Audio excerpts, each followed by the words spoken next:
Psalms, wat 'n voorreg om saam met jou elke oggend deur 'n psalm te werk. Ek vertrou dat jy saam met ons elke oggend jou psalm lees. Vanmôre is die beurt van Psalm 72. En ons lees hierdie psalm, en die hart van hierdie psalm is die koning en die koning van die eeue.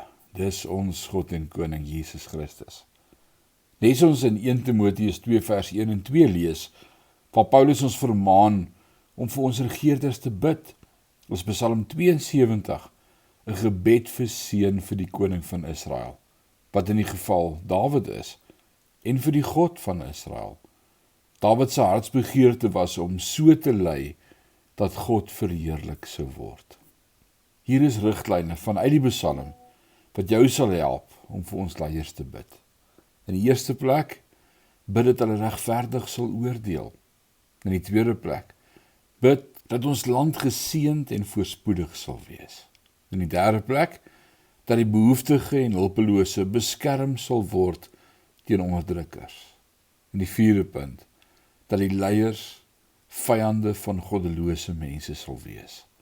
In die laaste punt, dat die regverdiges sal floreer en in vrede sal leef. Kan ons regtig hierdie goed vir God vra? Ek dink ja, die Here wil hê ons moet hierdie goed vir hom vra. En dis dalk hoekom ons dit nie kry nie, is omdat ons God nie daarvoor vertrou nie. So kom ek en jy begin anderster op te tree en daarvoor te bid.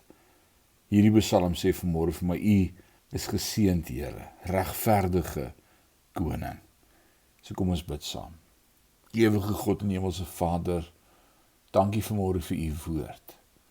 U woord wys net weer vir ons, U is die regverdige koning, wat regeer tot in ewigheid. Maar U woord leer ons ook om te bid vir ons regerders van ons land, van die wêreld. En ons wil vanmôre vra, vergewe ons dat ons so min bid vir ons owerhede en vir die wat regeer. Dankie Here dat U verandering teweegbring.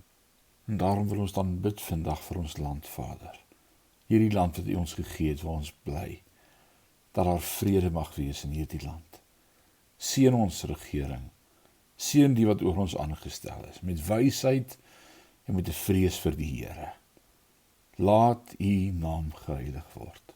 Ook in ons lewe vandag, ons eer U daarvoor in Jesus naam. Amen.